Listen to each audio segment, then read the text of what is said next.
उस दिन कक्षा 11th के लिए हम लोगों ने बात की थी आरोह और वितान की। 2 किताब है, किताब पर बात हुई थी और यह भी बताया गया था कि 20 अंक जो है वे शिक्षक के हाथ में हैं, अर्थात प्रतिदिन आपका व्यवहार, आपकी पढ़ाई उस पर दिया जाएगा, आपकी जानकारी पर दिया जाएगा और अन्य तरह के जो कार्य दिए जाएंगे उस पर होगा तथा 80 नंबर की 80 अंक की परीक्षा होगी। तो यह बात हुई थी। उसमें ग्रामर भी है, माने व्याकरण भी है। व्याकरण में उस तरह से पारिभाषिक नहीं है, लेकिन जो है मास कम्युनिकेशन से भी कुछ माध्यम और अभिव्यक्ति जिसे कहते हैं उससे भी है। और फिर किताब से प्रश्न उत्तर है, गद्य से, पद्य से, पठित, अपठित। अपठित तो माने व्याकरण के अंतर्गत, रचना के अंतर्गत है, पठित किताब में पाठ्य पुस्तक से है। इस पर बात हुई थी। अब आगे देखेंगे कि यह जो पहला पाठ है इनका काव्य खंड से हम शुरुआत करते हैं। गद्य खंड का पहला पाठ है, प्रेमचंद की कहानी है, नमक का दारोगा। प्रेमचंद की चर्चित कहानी है। और पद्य खंड का पहला पाठ है, उस पाठ का नाम है कबीरदास। कबीरदास के 2 शब्द हैं। तो जैसा कि हम जानते हैं कि मनुष्य सबसे पहले जब लिखना शुरू करते हैं तो कविता लिखना ही शुरू करते हैं। आरंभ में हमारे भारतीय साहित्य के अनुसार हमारा सबसे प्राचीन काव्य ग्रंथ है, साहित्य की पुस्तक है, वह है ऋग्वेद। बहुत से लोग इसे 80,000 वर्ष पुराना तक मानते हैं। कुछ लोग ईसा से 1500 वर्ष पुराना मानते हैं।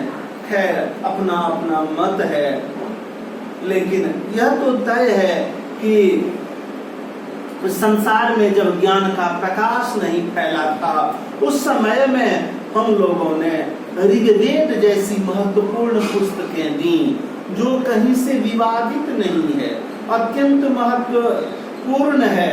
जयशंकर प्रसाद ने लिखा है कि जगे हम लगे जगाने, विश्व लोक में फैला फिर आलोक। सबसे पहले हम जगे तथा हम विश्व को जगाने लगे, और हम जो विश्व को जगाए उस समय में फिर लोक में आलोक फैला, लोग प्रकाशित हुए, लोगों को रोशनी मिली। यह बात है। तो यहाँ पर यह हम देखेंगे कि किस तरह से हमारा साहित्य इतना पुराना है। और कोई भी व्यक्ति, हो सकता है कदाचित हमारे कथा सम्राट प्रेमचंद भी जब कहानी लिखते थे, कहानी लिखने लगे, हो सकता है उससे पहले भी उन्होंने भी कविता गुनगुना दी हो, 2-4 पंक्ति कविता की हो, यद्यपि कोई साक्ष्य नहीं है। लेकिन यह तय है कि सबसे पहले काव्य आया, सबसे पहले कविता आई। तो कविता का बहुत ज्यादा महत्व है। कविता इतना महत्व है कि संस्कृत के काव्य शास्त्रों ने जब काव्य की बात की तो उन्होंने काव्य में गद्य और पद्य दोनों को समेटा। आज की तिथि में काव्य मतलब कविता, लेकिन उस समय में वाक्यं रसात्मकं काव्यम या रमणीयार्थ प्रतिपादक शब्द काव्यम। वाक्यं रसात्मकम यानी रसात्मक वाक्य को काव्य कहते हैं। विश्वनाथ जी ने लिखा, उससे पहले मम्मट ने लिखा, तद दोषो शब्दार्थो शब्दावलंकृति पुनः क्वापि, जो दोष रहित हो, गुण सहित हो, ऐसे शब्द अर्थ के समूह को काव्य कहते हैं। विश्वनाथ ने कहा रमणीयार्थ वाक्यं रसात्मकं काव्यम, रसात्मक वाक्य को काव्य कहते हैं।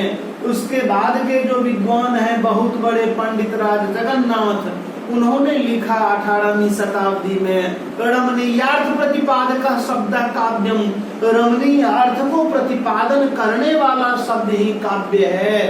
तो उस समय में बच्चों काव्य मतलब काव्य में गद्य और पद्य दोनों आ जाता था। आज जब काव्य की बात होती है तो काव्य में सिर्फ गद्य और पद्य दोनों आता है, सिर्फ पद्य ही नहीं आता। गद्य को भी हम काव्य के अंतर्गत मानते हैं। उस समय में मानते थे। आज जब काव्य की बात होती है तो काव्य मतलब कविता की बात हो जाती है। उस कविता के अनेक भेद हैं, खंड काव्य, महाकाव्य, मुक्तक, जिसमें किसी महापुरुष के जीवन के एक अंश का वर्णन हो काव्य में, उसे खंड काव्य कहते हैं। जो किसी महापुरुष के संपूर्ण जीवन का वर्णन करे, जैसे रामचरितमानस महाकाव्य है, पद्मावत महाकाव्य है। और तीसरा कहते हैं मुक्तक। मुक्तक कहते हैं जिसमें पूर्वापर संबंध न हो, एक पद में कुछ है तो दूसरे पद में दूसरी भी बात हो सकती है, कथा सूत्र जिसमें नहीं जुड़ा रहता है, उसे बच्चों क्या कहते हैं, मुक्तक कहते हैं। तो यह बात होती है, तो आप इस पर ध्यान देंगे और इसके तहत यह समझेंगे, समझने की कोशिश करेंगे कि काव्य किसे कहते हैं। काव्य का और काव्य का इतना महत्व है कि कहा गया है कि काव्य के पढ़ने से धर्म, अर्थ, काम, मोक्ष की प्राप्ति होती है।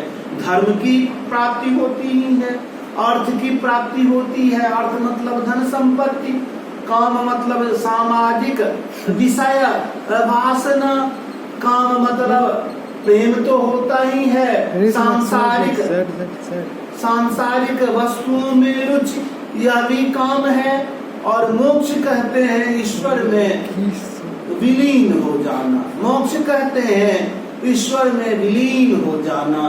तो काव्य पढ़ने से ये सारे आनंद प्राप्त होते हैं, सभी तरह के लाभ मिलते हैं। तो बच्चों यह काव्य की बात है। तो मैं काव्य खंड की बात कर रहा था, तो काव्य खंड में हम कबीरदास को पढ़ेंगे और अगले दिन हम लोग कबीरदास के परिचय को देखेंगे। तो बच्चों ठीक है, आज इतना, फिर दूसरे दिन कबीरदास के परिचय के साथ उपस्थित होंगे। धन्यवाद।